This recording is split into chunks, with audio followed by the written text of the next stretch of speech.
CS ఇప్పుడు Mbps opening start అయ్యాయి శ్రీధర్ గారు. సో ఎక్కడ చూసినా కూడా ఎస్పెషలీ ఇటు డాక్టర్ అవ్వాలి అని అనుకునే వాళ్ళ ఫోన్స్ అన్నీ కూడా అడ్వర్టైజ్మెంట్స్తో మోగుతూ ఉంటాయి. అందరికీ అట్లా పాపప్స్ వస్తూ ఉంటాయి.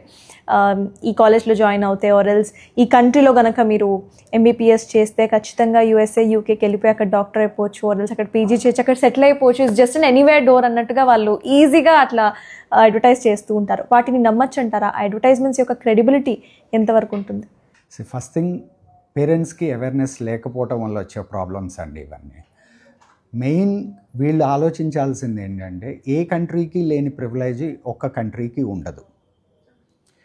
సో మీరు ఎక్కడన్నా చదవండి, ఇండియాలో చదవండి, అబ్రాడ్లో చదవండి, ఏ మెడిసిన్ కాలేజ్లో అన్నా చదవండి, ఆ కాలేజీకి ఈసీఎఫ్ఎంజీ అక్రెడిటేషన్ అనేది ఉంటే కనుక, education commission for foreign medical graduates United states of America, ఈ అక్రెడిటేషన్ అనేది ఉంటే మీరు అక్కడి నుంచి యునైటెడ్ స్టేట్స్ అమెరికాలో కండక్ట్ చేసే USMLE United states medical licensing exam రాయడానికి ఎలిజిబుల్.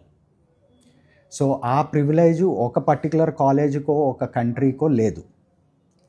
వరల్డ్లో మీరు ఏ కాలేజీలో చదివినా కానీ మీరు అప్లై చేయొచ్చు, ప్రొవైడెడ్ ఆ కాలేజీకి ఆ అక్రెడిటేషన్ ఉంది అని అంటే. అండ్ మోర్ ఓవర్ చెక్ చేయాల్సింది ఏంటంటే, ఇప్పుడు కొత్తగా పెట్టిన కాలేజీకి